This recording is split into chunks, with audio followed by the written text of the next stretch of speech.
Pejabat Bupati Tapanuli Tengah Sugeng Riyanta kembali melakukan inspeksi mendadak di Rumah Sakit Umum Daerah Pandan. Inspeksi ini guna melihat pelayanan yang lebih baik oleh pihak rumah sakit.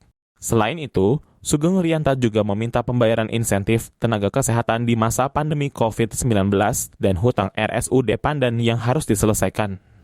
Sidak ketiga kalinya ini ia juga menyapa pasien di ruang perawatan. Hal itu guna memastikan pelayanan rumah sakit kepada pasien dan keluarga pasien.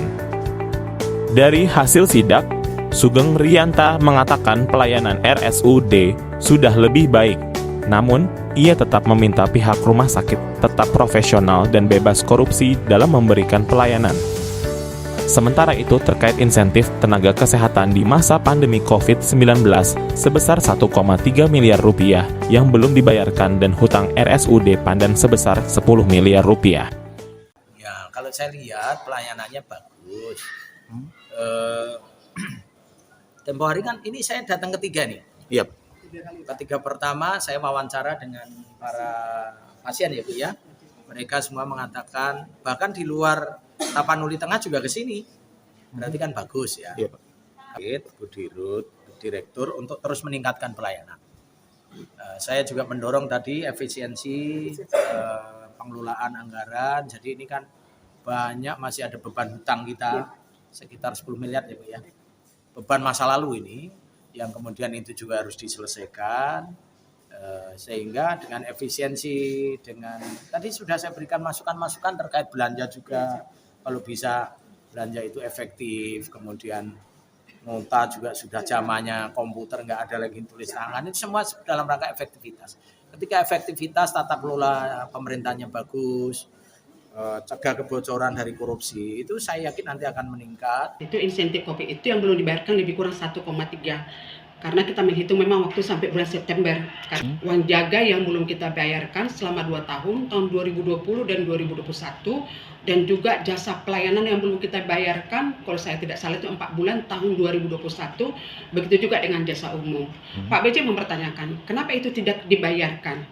Padahal kan klaim BPJS sudah dibayarkan, benar. Tapi pada saat kami masuk ke Rumah Sakit Umum Pandan, kondisi keuangan Rumah Sakit Umum Pandan minus. Artinya ada hutang yang ditinggalkan. Jadi kami membuat mitigasi risiko supaya pelayanan tidak terganggu. Prioritaskanlah dana yang kami terima itu untuk memenuhi kebutuhan pasien, obat, BMHP dan lain sebagainya. Bukan berarti uang jaga dan jaspen itu tidak akan dibayarkan karena masuk di catatan laporan keuangan kami sebagai hutang. Kalau sudah dimasukkan di laporan hutang, itu menjadi tanggung jawab rumah sakit untuk membayarkannya. Ada namanya insentif yang belum dibayarkan. Jadi sebenarnya memang kami belum tahu juga, nanti saya coba pastikan dari kami telusuri lagi berapa nilai sebenarnya yang memang harus dibayarkan. Tapi ini pun juga kita sebenarnya bukan tidak membayarkan, tapi memang waktu itu anggaran itu memang terbatas gitu. Hanya segitu dia. Jadi waktu itu kita kan di Dinas Kesehatan lebih terfokus dengan pelaksanaan vaksinasi di puskesmas. Makanya kita kejar semua target vaksin di puskesmas sehingga kita utamakan itu kita bayarkan. Nah, dengan dilaksanakannya vaksin tadi, otomatis kan pasien di rumah sakit kan pasti berkurang terkait dengan COVID dari pusat masuk ke Dinas Kesehatan.